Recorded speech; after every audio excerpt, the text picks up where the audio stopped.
बोलो पार्वती। पते हर हर महादेव। दोस्तों, अगर आप कर्ज और शत्रु से मुक्ति चाहते हैं तो यह खास अवसर है। मैं आपको बताऊंगा कि आपको कौन सी 3 चीजें जरूर लानी चाहिए।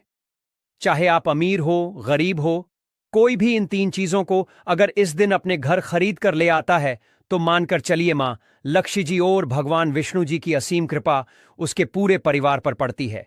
साथ ही बताऊंगा कि इस दिन आपको क्या खाना चाहिए, क्या नहीं खाना चाहिए, कौन सी चीजें भगवान विष्णु, मां लक्ष्मी और भगवान परशुराम को चढ़ाई जाती है जिससे कि आपके घर में धन, यश और समृद्धि की प्राप्ति हो। साथ ही में मैं आपको बताऊंगा कि किस गलती से इस दिन जरूर ही बचना चाहिए, वरना आप इस शुभ दिन को पाप के भागीदार बन सकते हैं और जीवन भर कष्ट झेलना पड़ सकता है। इस वीडियो को पूरा जरूर देखिएगा। निवेदन करती हूं, बिल्कुल भी स्किप मत कीजिएगा, क्योंकि आगे मैं आपको बताऊंगा कि इस दिन कौन से उपाय करने से आपकी किस्मत चमक सकती है। जीवन में कभी धन की कमी नहीं रहेगी। यह दिन विवाह, नई संपत्ति, सोना चांदी खरीदने, साथ ही साथ नया व्यापार शुरू करने, गृह प्रवेश और किसी भी शुभ कार्य के लिए सबसे उत्तम माना जाता है, क्योंकि इस दिन पंचांग देखने की बिल्कुल आवश्यकता नहीं होती है। यह स्वयं ही सिद्ध मुहूर्त कहलाता है और इस दिन अगर आप कुछ सरल नियमों का पालन करते हुए व्रत और पूजा करते हैं तो मां लक्ष्मी जी और भगवान विष्णु जी की विशेष कृपा प्राप्त कर सकते हैं और आपके जीवन में कभी दरिद्रता नहीं आएगी। देखिए, सबसे पहले तो खास रूप से आप ध्यान रखिएगा कि इस दिन आपको मांस मदिरा से बिल्कुल दूर रहना चाहिए। किसी का अपमान या अपशब्द ना कहें, झूठ ना बोले, किसी का दिल ना दुखाएं। इस दिन आपको गेहूं, मूंग, चावल, चने, मिश्री, खीर, फल, दूध या शुद्ध घी, तुलसी पत्र, पीला वस्त्र, पीला पुष्प या फिर जल से भगवान विष्णु और मां लक्ष्मी जी और भगवान विष्णु जी की पूजा जरूर करनी चाहिए। और हो सके तो श्री सूक्त और विष्णु सहस्त्र नाम का पाठ जरूर कीजिएगा। आपको सोना, चांदी, अनाज, वस्त्र, जल से भरे घड़े, घी, छाता, चप्पल, पंखा, मिठाई और गाय को चारा आदि जरूर दान करना चाहिए, क्योंकि इस दिन किया गया दान अक्षय पुण्य प्रदान करता है। साथ ही भगवान परशुराम का जन्म दिवस ही हुआ था, तो इसलिए कई लोग भगवान परशुराम की भी इस दिन पूजा करते हैं और यह बहुत ही शुभ फलदायी माना जाता है। दोस्तों, आपको पता है कि हमारे चैनल पर बिल्कुल सटीक सही जानकारी जनसाधारण भाषा में और बहुत ही छोटे रूप में बताई जाती है। अगर आपके मन में किसी भी प्रकार का कोई प्रश्न उठता है तो वह मुझे कमेंट सेक्शन में जरूर लिखिएगा। साथ ही वीडियो को लाइक करना बिल्कुल मत भूलिएगा। चैनल को सब्सक्राइब करके पास वाला बेल आइकॉन जरूर प्रेस कीजिएगा ताकि हर मेरी वीडियो आप तक बिल्कुल मुफ्त में पहुंचती चली जाए। तो कमेंट बॉक्स में अपनी राशि जरूर लिख दीजिएगा। राशि अनुरूप उपाय मैं आपको कमेंट के माध्यम से ही बताऊंगा। तो देखिए, जैसा कि आप वीडियो के टाइटल से और थंबनेल से भी समझ चुके होंगे कि मैं यहां पर आपको 3 चीजें खरीदने के बारे में बताने वाली हूं जो कि बेहद ही शुभ होंगी और यह कभी भी आपके घर में अन्न और धन को समाप्त नहीं होने देंगी। तो देखिए, खास तौर पर तो इस दिन सोना, चांदी और जमीन या प्रॉपर्टी खरीदना अत्यंत फलदायी माना जाता है, क्योंकि सोना लक्ष्मी का प्रतीक है और इसे खरीदने से घर में समृद्धि और धन वैभव बना रहता है। चांदी भी शुभता और चंद्रमा की शीतलता ऊर्जा से जुड़ी हुई होती है, जिससे घर में शांति और मानसिक संतुलन बना रहता है। और वहीं अगर आप जमीन या प्रॉपर्टी में निवेश करना चाहते हैं तो यह स्थायी सुख, समृद्धि और पीढ़ी दर पीढ़ी लाभ दिलाने वाला माना जाता है। लेकिन ऐसे व्यक्तियों का क्या, ऐसे लोगों का क्या जो यह सब चीजें नहीं खरीद सकता है या फिर इसमें सक्षम नहीं है? इन चीजों के बिना क्या हमारे घर में मां लक्ष्मी जी और भगवान विष्णु जी प्रवेश नहीं करेगी? तो ऐसा बिल्कुल नहीं है दोस्तों। देवी लक्ष्मी की कृपा आप बहुत ही कम पैसे खर्च करके भी अपने घर में ला सकते हैं और इसमें आपकी आर्थिक स्थिति पर बिल्कुल भी प्रभाव नहीं पड़ेगा। छोटी सी चीजें खरीद कर भी मां लक्ष्मी जी और भगवान विष्णु जी आपके घर में खुशी खुशी प्रवेश कर सकती हैं। अगर कोई व्यक्ति आर्थिक रूप से सक्षम नहीं है या सक्षम है तो भी आप इन चीजों को खरीद सकते हैं। महंगी चीजें तो जैसा मैंने आपको बता ही दिया, लेकिन मैं यहां बात कर रही हूं सस्ती चीजों की। तो सबसे पहली चीज है पीतल या तांबे का सिक्का। ध्यान से सुनिएगा दोस्तों, पीतल और तांबा सूर्य और बृहस्पति ग्रह से जुड़े हुए होते हैं। यह ग्रह जीवन में तेज और उन्नति और धन का संचार करते हैं। वास्तु लाभ की बात करूं तो तांबे का लौटा या सिक्का घर में रखने से घर की नकारात्मकता, ऊर्जा जो है बिल्कुल दूर हो जाती है और इसे रसोई में रखने से वास्तु दोष समाप्त होने लगता है। देवी अन्नपूर्णा की कृपा बनी रहती है। तांबे के सिक्के को लाल कपड़े में बांधकर तिजोरी या फिर पैसे रखने की जगह पर अगर आप रख देते हैं तो इससे आपकी आय में वृद्धि होती है। पीतल के बर्तन में पानी भरकर पूर्व दिशा में रखने से सूर्य की ऊर्जा बढ़ती है और रोग और कष्ट बिल्कुल दूर होते हैं। अगली वस्तु है हल्दी की गांठ। ध्यान से सुनिएगा दोस्तों, हल्दी को मां लक्ष्मी जी और भगवान विष्णु जी का रूप माना जाता है। यह सौभाग्य, समृद्धि और शुद्धता का प्रतीक है। हल्दी की गांठ को तिजोरी या फिर जहां पर भी आप पैसे रुपए रखते हैं, ज्वेलरी जहां आपकी रखती है, या वहां धन या पैसा रुपया जहां पर भी आप रखते हैं वहां पर जरूर ही रखिएगा। घर में सकारात्मक ऊर्जा बनी रहेगी और कभी घर में कलह नहीं होगा। पत्ते इसे भी आप तिजोरी में रखिए। इससे घर में स्थायी लक्ष्मी का वास होता है, एक ऐसी लक्ष्मी जो घर में टिकी रहती है। कहते हैं ना कि लक्ष्मी किसी एक घर में नहीं टिकती है, तो अगर आप हल्दी की गांठ को इस तरीके से रखते हैं तो स्थायी रूप से वास होगा। कहने का तात्पर्य यह है कि अगर पैसा खर्च भी होगा तो कहीं ना कहीं से वापस घर में लौट कर आता रहेगा। हल्दी की गांठ को लाल मौली से बांधकर गले में धारण करने से बुरी नजर जो होती है वह बिल्कुल नहीं लगती है। तीसरी चीज बताती हूं दोस्तों, इस दिन अगर आप लेकर आते हैं तो यह सोने पर सुहागे का कार्य करता है। गोमती चक्र। गोमती चक्र देवी लक्ष्मी के चरणों का प्रतीक माना जाता है और इसे शुभ और चमत्कारी भी कहा गया है। गोमती चक्र को घर के मंदिर या फिर पूजा स्थान पर रखने से बुरी शक्तियां दूर रहती हैं, व्यापार में रुकावटें दूर होती हैं और ग्रहों के दुष्प्रभाव को बिल्कुल यह खत्म सा कर देता है। 11 गोमती चक्र लेकर उन्हें केसर और हल्दी से अभिमंत्रित कर लीजिएगा और लाल रंग के कपड़े में बांधकर इसे तिजोरी वाले स्थान पर या फिर धन या व्यापार में बढ़ोतरी के लिए आप उस स्थान पर जरूर रखें। बच्चों को बुरी नजर से बचाने के लिए गोमती चक्र को काले धागे में पिरोकर उसके गले में बांधे या फिर हाथ में जिसे बांधा जाए तो बच्चों को बिल्कुल भी बुरी नजर नहीं लगती है। अगली वस्तु आप सभी को बता रही हूं, ध्यान से सुनिएगा। एक मुट्ठी जौ। यह सबसे सस्ती चीज है दोस्तों, आप कहीं से भी खरीद कर ले आ। एक मुट्ठी जौ अगर आप अपने घर में लेकर आते हैं तो आपके घर में अन्न और धन के भंडार हमेशा भरे रहते हैं। एक और चीज बताती हूं, कौड़ियां हो सके तो इस दिन पीली कौड़ियां अपने घर जरूर खरीद कर लाएं। चाहे वह चांदी का सिक्का हो गया, चाहे वह जौ हो गई, झाड़ू हो गया, श्री यंत्र हो गया, कौड़ियां हो गई, सब कुछ मैं अपने डिस्क्रिप्शन में डाल दूंगी। जो भी आप वहां से लेना चाह, बहुत ही सस्ते प्राइस में आप वहां से ले सकते हैं। हर एक चीज मैं लिंक कर दूंगी, आप वहां से मेरी गारंटी पर आप ऑन ऑर्डर कर सकते हैं। और अब जान लीजिए सबसे आसान पूजा विधि, जिससे कि आप मां लक्ष्मी जी और भगवान विष्णु जी और भगवान गणेश दोनों को तुरंत ही प्रसन्न कर सकते हैं। सोने पर सुहागे का कार्य करेगा, क्योंकि भगवान गणेश और मां लक्ष्मी जी और भगवान विष्णु जी जिस घर में वास कर दें, यानी कि बुद्धि और धन जिसके पास होगा, दुनिया की कोई ताकत उसे पीछे छोड़ नहीं सकती है। ध्यान रखिएगा दोस्तों, इस दिन आपको पूजन करने से पहले प्रातः स्नान करना है। स्वच्छ पीले वस्त्र धारण करें, पूजन स्थल को शुद्ध करके चौकी पर पीला कपड़ा बिछाएं। भगवान विष्णु और मां लक्ष्मी जी और भगवान विष्णु जी की मूर्ति या चित्र को स्थापित कर दीजिए। हाथ में जल, फूल, अक्षत लेकर संकल्प लें। इसके बाद शुद्ध घी का दीपक जलाना है और धूप अगरबत्ती अर्पित कर दीजिएगा। कलश स्थापित करें। तांबे या पीतल के कलश में जल भरकर आम्र पल्लव और नारियल रखें, स्वास्तिक बना दीजिएगा। भगवान विष्णु को पीले फूल, तुलसी, चंदन अर्पित जरूर कीजिएगा। अक्षत भी जरूर अर्पित कीजिएगा। माता लक्ष्मी को कमल फूल या हल्दी की गांठ और चावल और मिठाई अर्पित करना बिल्कुल भी मत भूलिएगा। भगवान विष्णु का मंत्र ओम नमो भगवते वासुदेवाय नमः, इस मंत्र का जाप 108 बार कीजिएगा और माता लक्ष्मी का मंत्र ओम श्रीम ह्रीम श्रीम कमले कमलालय प्रसिद्धम प्रसिद्धम श्रीम ह्रीम श्रीम ओम महालक्ष्मी नमः, इस मंत्र का भी आप 108 बार या फिर कम से कम 21 बार माला जाप जरूर ही कीजिएगा। माला जाप 108 बार अगर आप करते हैं तो यह बहुत ही अच्छा होता है। नैवेद्य और आरती कीजिएगा। भोग में खीर, फल, मिठाई और पंचामृत जरूर चढ़ाइएगा। विष्णु जी और लक्ष्मी जी की आरती कीजिए और इस दिन आपको कुछ विशेष कार्य जरूर करने चाहिए। गरीब या ब्राह्मण को दान जरूर करें। दोस्तों, जितना आप दान करेंगे उस दिन अक्षय फल की आपकी प्राप्ति होगी, 100 गुना अधिक फल की प्राप्ति होगी। आप क्या क्या दान कर सकते हैं?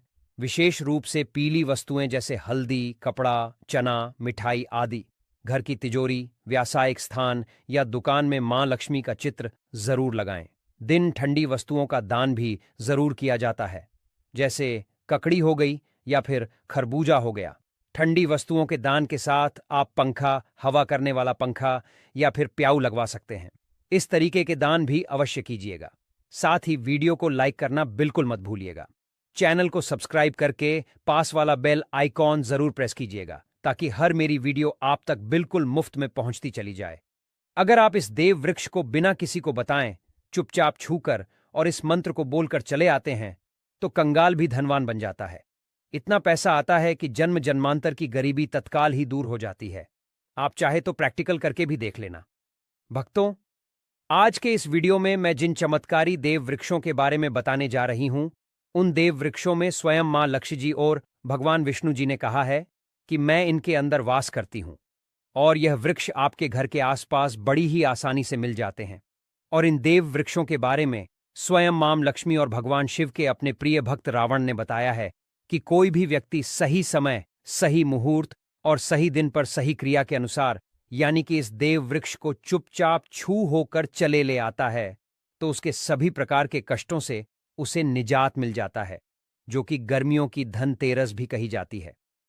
इस दिन अगर आप मेरे द्वारा बताए गए इस दिवस को छू लेते हैं तो तत्काल ही सभी प्रकार के कष्टों से तो आपको निजात मिलता ही है, साथ ही साथ इनके घर में अखंड लक्ष्मी की प्राप्ति भी होती है।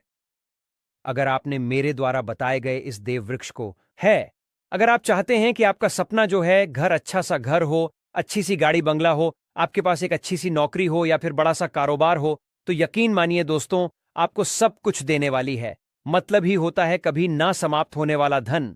इस दिन देवी लक्ष्मी की पूजा भी की जाती है और इस दिन सोने चांदी की खरीदारी भी की जाती है। लेकिन आज जो जानकारी मैं आपको बताने जा रही हूं, यानी कि इस देव व्रत को छूने मात्र से ही सोने चांदी से भी ज्यादा कीमती आप अपनी किस्मत को चमका सकते हैं।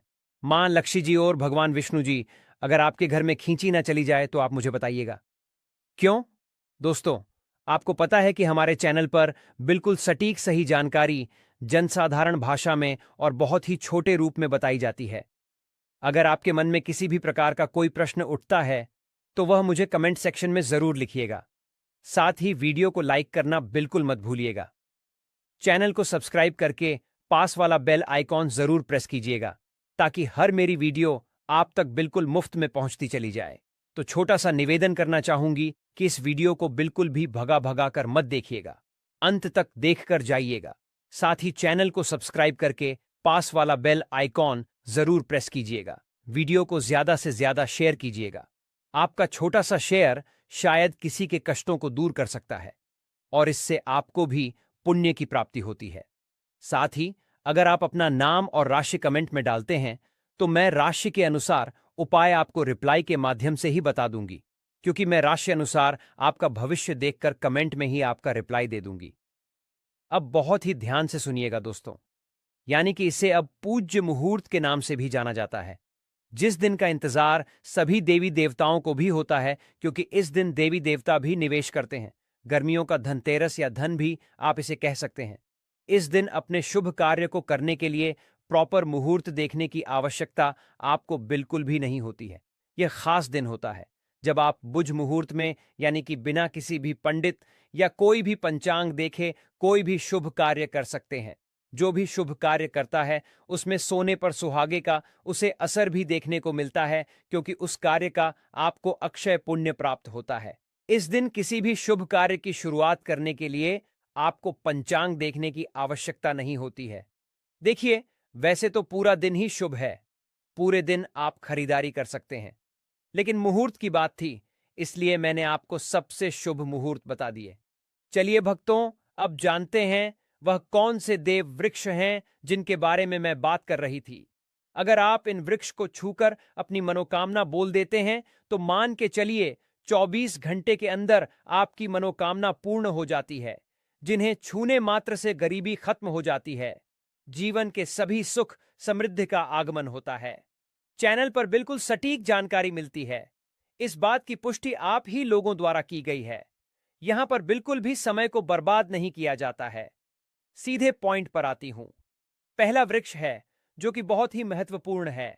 वह पौधा है, यानी कि वृक्ष है शमी का वृक्ष। शमी के वृक्ष को हमारे धर्मशास्त्र में जगदम्बा के स्वरूप के रूप में पूजा जाता है। यह स्वयं मां जगदम्बा का स्वरूप है और इस पर मां जगदम्बा साक्षात विराजमान रहती है। अगर आप संध्या काल के समय में शमी के वृक्ष के नीचे धूप और दीपक जलाते हैं तो आपकी सारी परेशानियां और कष्ट दूर हो जाते हैं। इसके अलावा शमी की जड़ में सिंदूर डालने से व्यक्ति को अच्छे स्वास्थ्य की प्राप्ति होती है। जो लोग लंबे समय से बीमार हैं उनके लिए यह एक बहुत ही अच्छा उपाय है। यदि आपके घर में कोई सदस्य लंबे समय से बीमार पड़ा है तो आप उस व्यक्ति के शरीर से 7 बार सिंदूर उतारकर शमी की जड़ में डाल सकते हैं। इससे उसका रोग जल्दी ही ठीक हो जाएगा। इसके अलावा यदि आप बीमारी से बचना चाहते हैं और निरोगी रहना चाहते हैं तो शमी की जड़ में सिंदूर डालकर आप अपने रोगों का नाश कर सकते हैं। आपको शमी के वृक्ष को छूकर अपनी मनोकामना बोलनी है। जब आप इसे करेंगे तो आप देखेंगे कि आपकी मनोकामना जरूर पूरी हो जाएगी और आपकी दरिद्रता समाप्त हो जाएगी। इस दिन शमी के वृक्ष के प्रभाव से आपको अपार लाभ मिलता है। दोस्तों, धन दौलत की भी प्राप्ति होती है। शमी के वृक्ष का आशीर्वाद लेकर आप अपने जीवन में खुशहाली और समृद्धि लाएं। दोस्तों, अब दूसरे वृक्ष की बात करूंगी। इस वृक्ष को देव वृक्ष कहा गया है। यह वृक्ष परिजात का वृक्ष के नाम से जाना जाता है। परिजात का वृक्ष समुद्र मंथन से उत्पन्न हुआ था और इसे देवराज इंद्र ने नंदन वन में स्थापित किया था। बाद में भगवान श्री कृष्ण ने इस वृक्ष को मानव कल्याण के लिए धरती पर लाया था।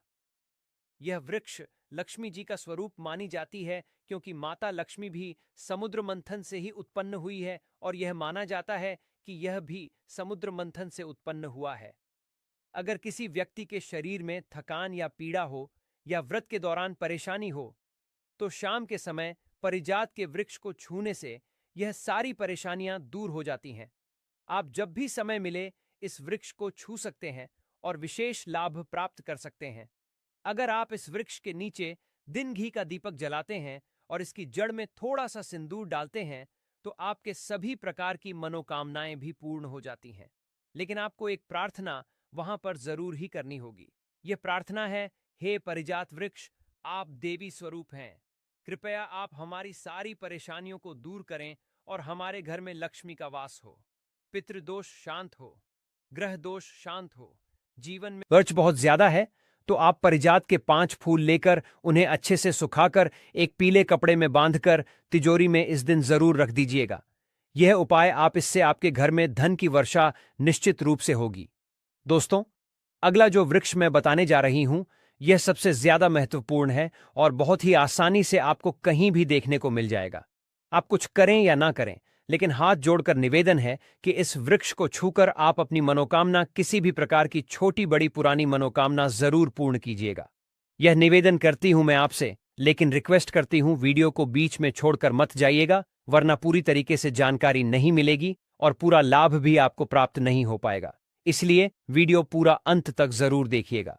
वीडियो को लाइक करके चैनल को सब्सक्राइब जरूर कीजिएगा और पास वाला बेल आइकॉन प्रेस करना बिल्कुल मत भूलिएगा। कमेंट बॉक्स में जैसा कि मैंने आपको बताया है कि आपको राशि जरूर लिखनी है।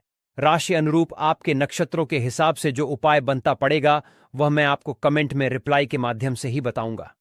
ध्यान से तीसरे वृक्ष को सुनिएगा जो कि बहुत ही इंपॉर्टेंट है। यह है कल्प वृक्ष। यह पेड़ इच्छा पूर्ति वृक्ष के रूप में जाना जाता है। पौराणिक मान्यताओं के अनुसार यह पेड़ जो भी मांगो वह पूर्ण करता ही है, इसीलिए इसे इच्छा पूर्ति वृक्ष भी कहा जाता है। हमारे हिंदू धर्म में यह एक दिव्य और पवित्र वृक्ष के रूप में वर्णित है। यह सिर्फ एक पेड़ नहीं बल्कि ऐसी आध्यात्मिक शक्ति का प्रतीक है जो आपके जीवन में सुख, समृद्धि, स्वास्थ्य और धन को आकर्षित करता है। साथ ही साथ इसका एक बहुत ही अचूक उपाय भी बताऊंगा दोस्तों, तो ध्यान से सुनिएगा कैसे करना है यह उपाय।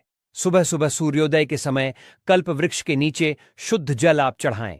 7 बार ओम कल्प वृक्षाय नमः मंत्र का जाप करें और इसके बाद अपनी मनोकामना धीरे धीरे से वहीं पेड़ के तने को छूकर आपको लगातार बोलते हुए जाना है। लाभ और क्या क्या इससे हो सकते हैं, यह प्रयोग नियमित रूप से अगर आप करते हैं तो आप अपनी अनेक प्रकार की इच्छाओं को पूर्ण करवा सकते हैं। धन प्राप्ति के लिए क्या कर सकते हैं? आप यह चीज कर सकते हैं, या किसी भी शुक्रवार या पूर्णिमा के दिन भी आप इन्हें कर सकते हैं। क्या करना होगा? कल्प वृक्ष के नीचे गाय के घी का दीपक जलाएं।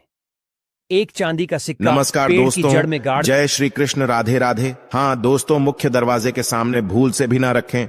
ये चीजें दरिद्रता मरते दम तक नहीं छोड़ेगी आपका साथ। इसी के साथ आज के इस वीडियो में हम जानेंगे कुछ ऐसी गलतियों के बारे में जो अगर आपके घर में भी होती है तो मां लक्ष्मी कभी भी नहीं करती।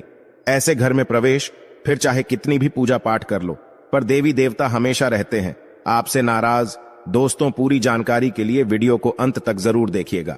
दोस्तों, सच्ची श्रद्धा से कमेंट बॉक्स में जरूर लिखें हर हर महादेव, राधे राधे। और दोस्तों, वीडियो को एक लाइक जरूर कर दीजिएगा। तो दोस्तों, चलते हैं और सुनते हैं गुरुजी से कि वो क्या कहते हैं इसके बारे में। दोस्तों, वास्तुशास्त्र में घर के अंदर सकारात्मक ऊर्जा का प्रभाव बढ़ाने के उद्देश्य से कई महत्वपूर्ण उपाय बताए गए हैं। वास्तु के अनुसार घर की हर एक वस्तु सकारात्मक और नकारात्मक ऊर्जा का संचार करती है। अगर उन्हें सही स्थान पर ना रखा जाए तो यह घर में नकारात्मकता फैलाती है, जिसका असर घर की आर्थिक स्थिति पर पड़ता है और घर में क्लेश बढ़ता है।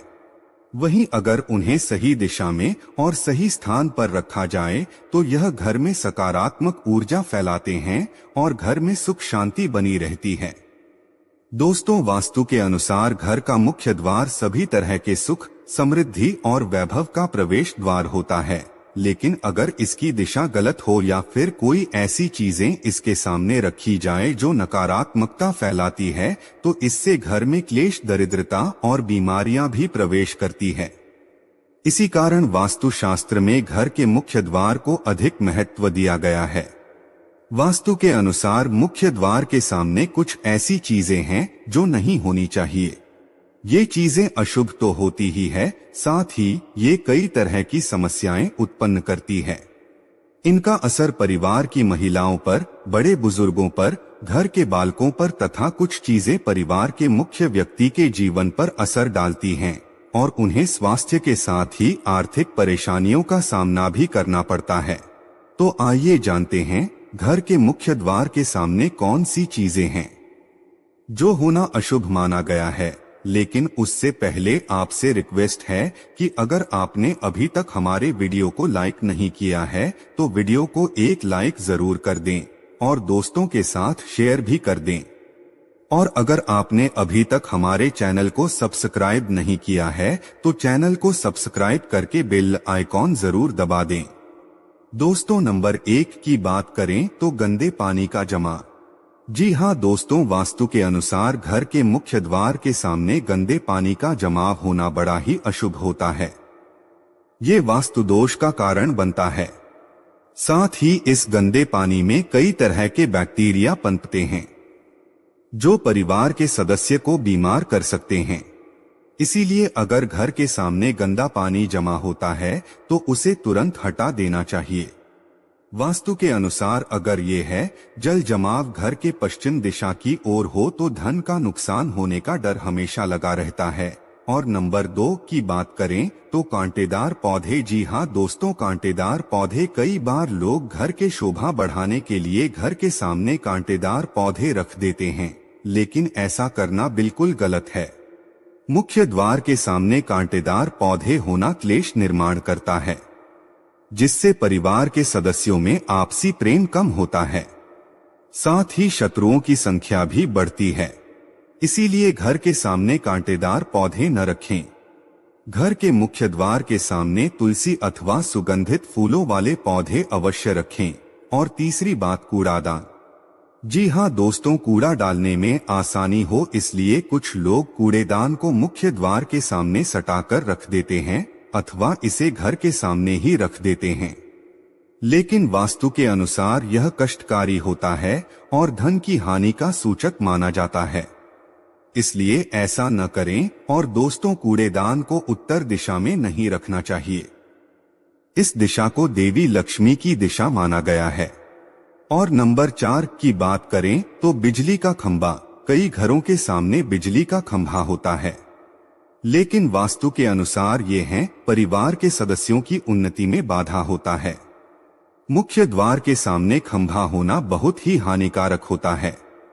इसीलिए मुख्य द्वार बनाते समय इस बात का ध्यान रखें।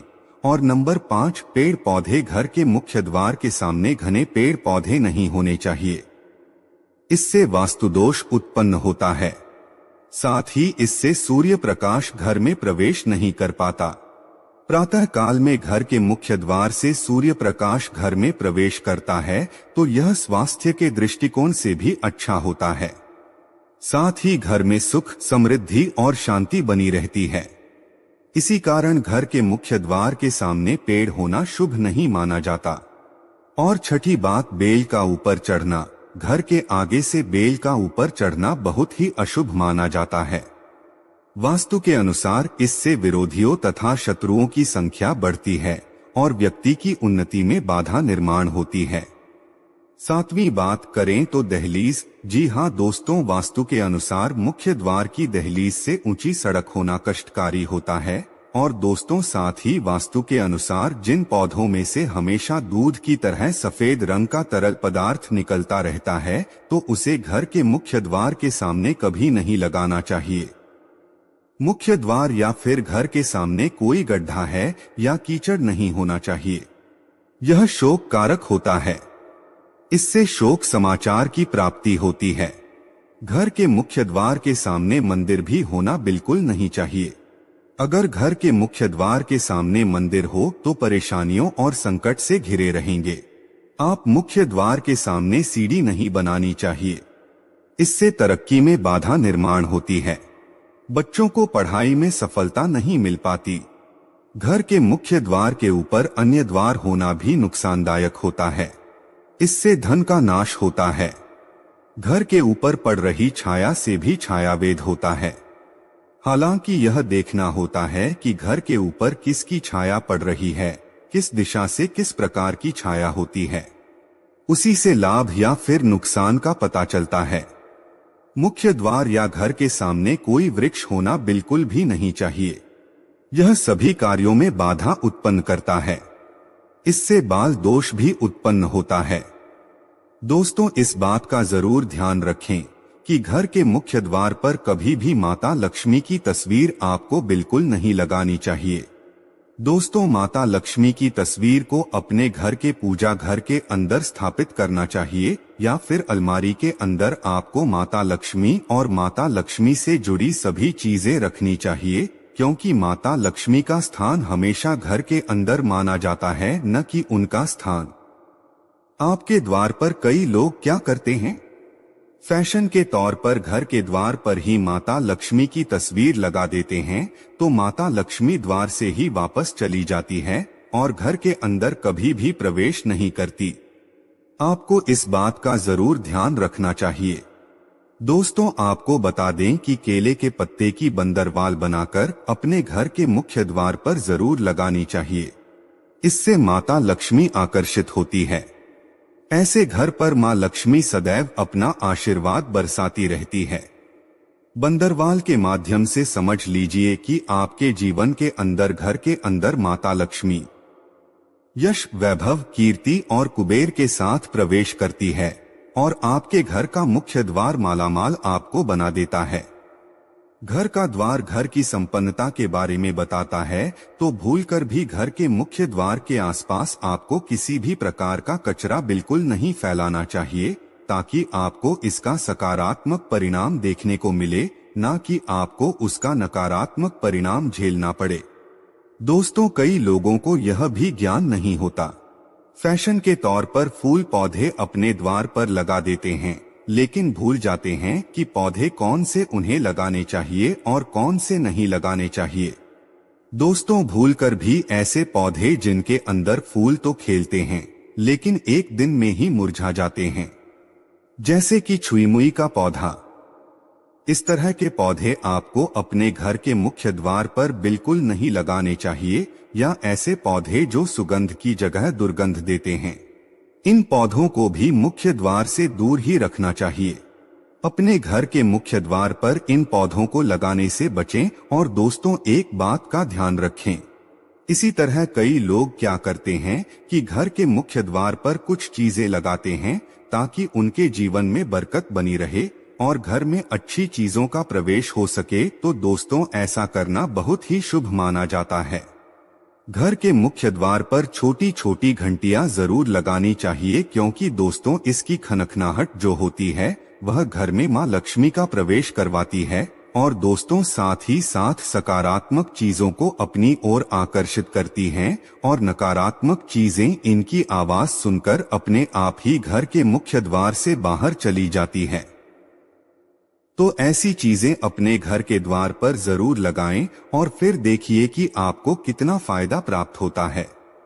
एक बात का और ध्यान रखें, घर के मुख्य द्वार पर कभी भी घर की महिलाएं रात्रि के समय या फिर शाम के समय अपने घर की चौखट पर ना बैठें, क्योंकि दोस्तों जो महिलाएं घर की चौखट पर बैठती है, खासतौर से शाम के समय, सूर्यास्त के समय, ऐसे घर में हमेशा दरिद्रता बनी रहती है।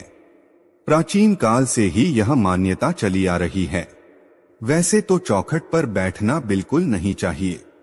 ऐसा करना आपके घर में बर्बादी का कारण बन सकता है और मान्यता है कि जो भी व्यक्ति घर की चौखट पर बैठता है तो उसे आने वाले समय में किसी गंभीर बीमारी का भी सामना करना पड़ सकता है और ऐसे घर में देवी देवता कभी निवास नहीं करते। और दोस्तों कई बार लोग क्या करते हैं, बाहर से सीधे आते हैं और बाहर से सीधे आकर गंदी चप्पल, जूते जो